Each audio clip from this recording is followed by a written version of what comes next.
Further studies concluded that Abraham Lincoln was in fact an alien from outer space. The 6 o'clock news is brought to you by...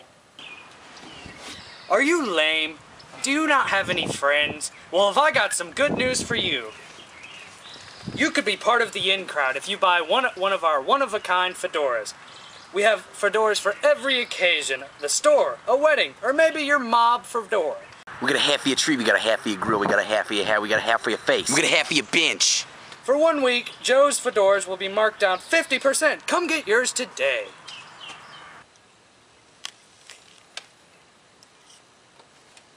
My eye! Hi, and welcome back to the 6 o'clock news. So you might be wondering why I'm holding this baseball. Police have arrested gamblers William Thomas Burns and Billy Mayhart. These two were the prime suspects in the 1919 World Series fix. William Burns was an ex-Major League pitcher, and Mayhart was a really big gambler who had underground connections. The World Series was played between the Chicago White Sox and the Cincinnati Reds. The gamblers first enrolled the help of pitcher Ed Sicott and first baseman Arnold Gandil. These two players knew they couldn't fix him alone, so they enlisted 6 other players, including pitcher Lefty Williams, center fielder Happy Felsch, shortstop Swede Risberg, third baseman Buck Weaver, utility man Fred McMullen, and left fielder shoeless Joe Jackson. By the end of the scandal, the gamblers had bet nearly $500,000 and promised $100,000 to split among the players involved. All of these players were banned from baseball for life, and the two gamblers were arrested. Now let's send it over to Chris for the next major story. Thanks, Jacob. So, many people are questioning what the New York Times said on January 13th, 1920. They ridiculed American rocket scientist Robert H. Goddard. Now, if there is one thing I have learned, it is to never make fun of a rocket scientist. However, the New York Times felt it appropriate to insult him. Robert Goddard published a paper that said a rocket could launch in a vacuum. Robert H. Goddard presented the results of his rocket work to the Smithsonian Miscellaneous Collections. The moon part of this highly technical report caught the attention of newspapers. As Goddard later observed, from that day the whole thing was summed up in the public mind in the words moon rocket. The New York Times not only ridiculed the idea that rocket propulsion would work in a vacuum, but it questioned the integrity and the professionalism of Goddard. These attacks on Goddard caused him to become secretive about his work.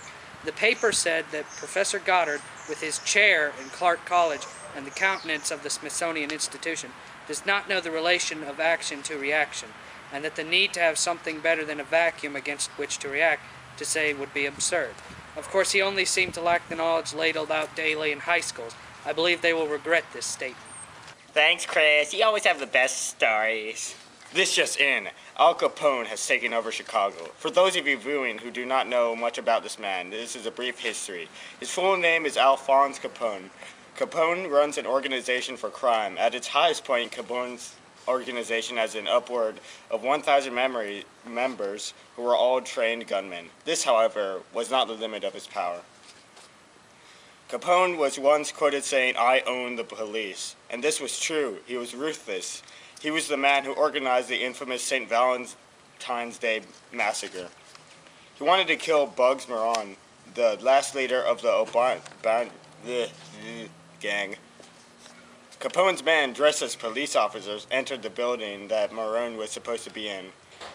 They lined up the 7 men inside and shot them to death. Marone, however, was not present. Let's send it out to our reporter, who is live on the scene with the one and only Al Capone. I'm about to interview Al Capone himself. Can I talk to Al Capone? Stay here. I'll bring it back. Mr. Capone, there's a man outside who wishes to speak to you.